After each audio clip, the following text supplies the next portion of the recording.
ଲାଲକୁ ଯେତେବେଳେ ଫାଷ୍ଟ ଆଇଲା ମାନେ ଲୋକଙ୍କୁ ଲୋଭ ପ୍ରଦର୍ଶନ କରି ଚାକିରି ଦେବୁ, ସେ ଇଲେକ୍ଟ୍ରିସିଟି ଦେବୁ, ଫ୍ରି ଦେବୁ, କଲେଜ ଦେବୁ, ଆଉ ସ୍ୱାସ୍ଥ୍ୟରେ ଫ୍ରି କରିବୁ, ଏ ପ୍ରକାର କରିକିନା ଆମକୁ ଲୋଭ ଦେଖେଇ 5-6 ଲକ୍ଷ ଟଙ୍କାରେ ଜମି ଏକଟା ନେଇଗଲା।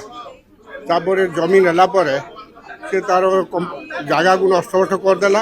ପିଲାଙ୍କ ପାଇଁ ଚାକିରି ହେଲାଣି। ତାପରେ ପିଲାମାନେ ବର୍ତ୍ତମାନ ବେକାର ହେଇ ବୁଲିଲେ। ଚାଷ ଜମି ଗଲା, ଲୋକ ଆଉ ଜୀବିକା ହରେଇଲେ, ଜୀବନ ଗଲା, ଜୀବିକା ବି ହରେଇଲେ। ଯାହାକୁ ନିର୍ଭର କରି ଚାଷ ଜମି ଚଳୁଥିଲେ ସେ ଚାଷ ଜମି ତକ ବି ହାତରୁ ପଳେଇଗଲା। ବର୍ତ୍ତମାନ ପସ୍କୋ ଆସୁଛି ସାମିଲ ହେଇକିନି ଜିନ୍ଦଲ ସାଙ୍ଗରେ ଯେ ଆମେ କମ୍ପାନୀ କରିବୁ। ସେ ଆଗରୁ ସରକାର କେଉଁଠି ଶୁଣିଥିଲେ ଏଇ ପରମିଶନ ଦେବା ପାଇଁ? ଆମେ ଆଜିକି 17 ବର୍ଷ ହେଇଗଲା ଯେଉଁ ପ୍ରକାର ଅନ୍ତରେ କାନ୍ଦୁଛନ୍ତି ପ୍ରଜାମାନେ, ଲୋକ ଏ ଯେଉଁ ଲୁହ କେହି ପୁଛିବାକୁ ନାହାନ୍ତି। ବର୍ତ୍ତମାନ ସରକାର ଆସି ଲୋଭ ଶକ୍ତି ସରକାର ଆସି ଯେଉଁ ପ୍ରପୋଜାଲ ଦେଉଛନ୍ତି ଯେ କମ୍ପାନୀ ହେବ, ବର୍ତ୍ତମାନ ଲୋକ ଋଣଗ୍ରସ୍ତ ହେଇଗଲେଣି।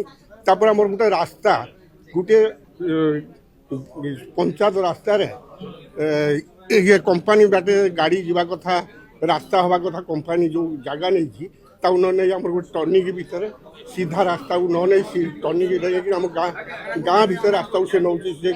ସେ ପଞ୍ଚାୟତ ରାସ୍ତା ନେଉଛି, ଯେଉଁଠିକି 3-4ଟା କଲେଜ ନିର୍ଭର କରୁଛି, 4-5ଟା ପଞ୍ଚାୟତ ଲୋକ ବି ନିର୍ଭର କରୁছে ଚଳୁଛନ୍ତି। ତାପରେ ଏବେ ବି ରେଲୱେ ଗେଟ୍ ଗୋଟେ ପଡ଼ିଛି ମଶାନା NHରୁ କ୍ରସ୍ କଲା ମାନେ ଆମ ଗାଁକୁ ଗୋଟେ ରେଲୱେ ଗେଟ୍ ପଡ଼ୁଛି। ଥରେ ଗେଟ୍ ପଡ଼ିଲେ ମିନିମମ୍ 40 ମିନିଟ୍ 45 ମିନିଟ୍ ସମୟ ନେଇଯାଉଛି। ଏନି ଟାଇମ୍ ଟ୍ରେନ୍ ଯିବା ଆସିବା ସବୁବେଳେ ଚାଲିଛି। 16-17 ବର୍ଷ ହେଇଗଲାଣି। ଆମେ ଚାହୁଁଛୁ ଆମେ ପସ୍କୋକୁ ଜମି ଦେବୁ, କମ୍ପାନୀ କରେଇ ଦେବୁନି। କମ୍ପାନୀ ସିଏ ଆସିଲା ମାନେ ଆମ ରାସ୍ତା ଯାଉଛି, ଘର ଯାଉଛି, ସବୁ ଜୀବିକା ବି ପଳେଇଲା। ଆହୁରି ଆମକୁ ହନ୍ତସନ୍ତ କରିବା ପାଇଁ କାହିଁକି ସରକାର ପ୍ରତିଶ୍ରୁତି ଦେଉଛନ୍ତି? ଯଦି ସରକାର ଚାହୁଁଛନ୍ତି ତାକୁ ପରମିଶନ ଦେଉଛନ୍ତି, ଆମ ଏରିଆରେ ଆମେ ଚାହୁଁନୁ। ଲୋକ ବହୁତ ନିନ୍ଦା କଲେଣି କମ୍ପାନୀକି। ସେ ତାଙ୍କର ନିଜ ଏରିଆକୁ ନେଇକିନି କମ୍ପାନୀ କରାନ୍ତୁ, କାହିଁକି ଆମ ଏରିଆକୁ କାହିଁକି ଆହୁରି ଆସୁଛନ୍ତି? ସରକାର ଜମି ଆଜ୍ଞା ନାହିଁ। ସରକାର ଜମି ଯଦି ଥାନ୍ତା ତାହେଲେ ଆମ ପ୍ରଜାଙ୍କ ନାଁରେ କେମିତି ଆମେ ଖଞ୍ଜଣା ଦେଉଛୁ? କେମିତି ଆମେ ତ ଏବେ ବି ଖଞ୍ଜଣା ଦେଉଛୁ, ଏବେ ବି ଚାଷ କରୁଛୁ। ସରକାର କେଉଁଠୁ ଆଣିଲେ 1000 ଏକର ଜମି? ଏସବୁ ମିଥ୍ୟା ପ୍ରତିଶ୍ରୁତି। ପୋଷକକୁ ଏ ପ୍ରକାର ଲୋଭ ଦେଖେଇ ସରକାର এই ପ୍ରକାର ଚାଞ୍ଚଲ୍ୟ ସୃଷ୍ଟି କରୁଛନ୍ତି, କେବଳ ଆମକୁ ହାରାସ କରୁଛନ୍ତି, ଡରଉଛନ୍ତି, ଆଉ ନହେଲେ କିଛି ତାର ନାଇଁ। ଆମେ ଚାହୁଁନୁ ଲାନକୋ ବାବନ୍ଦ ପାୱାର ପ୍ରୋଜେକ୍ଟ ଯେଉଁ ଜମିହରା ପ୍ରଜା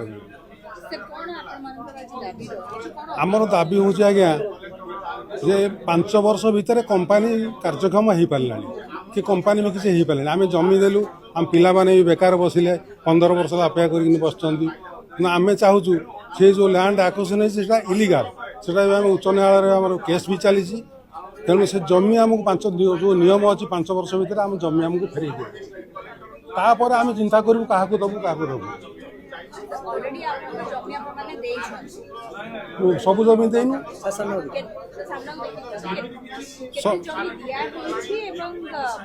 ଶାଗ ମାଛ ରେଟ୍ରେ ଆଜ୍ଞା ସେମାନେ ଆମକୁ ଏମ୍ୟୁ କରିଛନ୍ତି ଯେ ଆମେ ଏନଗେଜମେଣ୍ଟ ଦେବୁ, ପଇସା ଆହୁରି ବଢ଼ିଲେ ଆମେ ମାର୍କେଟ ରେଟ୍ରେ ପଇସା ଦେବୁ, କିନ୍ତୁ ଏପର୍ଯ୍ୟନ୍ତ ଆମକୁ ପଇସା ଜମା ଦେଇନାହାନ୍ତି। ଆଉ ତେଣୁ ସେ ବି କମ୍ପାନୀ କିଛି ହେଇପାରିଲାନି। ଚଞ୍ଚକତା କରିକିନି ଲ୍ୟାଣ୍ଡ ଆକ୍ୱିଜିସନ୍ ବି ହେଇନି, ତାକୁ ଚଞ୍ଚକତା ହେଇଛି। ତା ଭିତରେ ବହୁତ 5 ବର୍ଷରେ ଯେଉଁ ନିୟମ ଅଛି 101 ତାର ଧାରା ଅଛି, ଆମ ଜମିଟା ଆମକୁ ବର୍ତ୍ତମାନ ଫେରେଇ ଦିଆଯାଉ। ଆମେ ତାପରେ ଚିନ୍ତା କରିବୁ କାହାକୁ ଜମି ଦେବୁ କାହାକୁ ନାହିଁ। ଆମର ପରବର୍ତ୍ତୀ କାର୍ଯ୍ୟକ୍ରମ ହେଉଛି ଆମେ ନ୍ୟାୟାଳୟ ଯିବୁ, ଉଚ୍ଚ ନ୍ୟାୟାଳୟ, ନ୍ୟାୟ ସଂହିତା ଅଛି, ଆମେ ସର୍ବୋଚ୍ଚ ନ୍ୟାୟାଳୟ ପର୍ଯ୍ୟନ୍ତ ଯିବୁ। ତାପରେ ସେଇଟା ଗ୍ରୀନ୍ ଟ୍ରିବ୍ୟୁନାଲ ଆଜ୍ଞା, ସେଟା କେନାଲ ଭାଙ୍ଗି ତାକୁ ଇଏ କରି ସେ ଜମିକି ବର୍ତ୍ତମାନ ବର୍ବାଦ କରିଦେଇଛନ୍ତି। ତେଣୁ ଆମେ ଚାଷ ବି ଏବେ ହେଉଛି, କିଛି ଜମି ଚାଷ ହେଉଛି। ଲ୍ୟାଣ୍ଡ ଆକ୍ୱିଜିସନ୍ ଆମେ ତ କହିବୁ ଆମେ ପୁରା ଫୁଲ୍ ଇଲିଗାଲ, ସେଟା ଚଞ୍ଚକତା କରିକି ନେଇଛୁ। ଲ୍ୟାଣ୍ଡ ପ୍ରପର ପ୍ରୋସେସରେ ହେଇନି। ତେଣୁ ଶାଗ ମାଛ ରେଟ୍ରେ ଆମଠୁ ଜମି ନିଆଯାଇଛି। ତେଣୁ ଆମେ ଚାହୁଁଛୁ ଆମ ଜମି ଆମକୁ ବର୍ତ୍ତମାନ ଫେରାଇବା ହେଉଛି ଆମର ଡିମାଣ୍ଡ।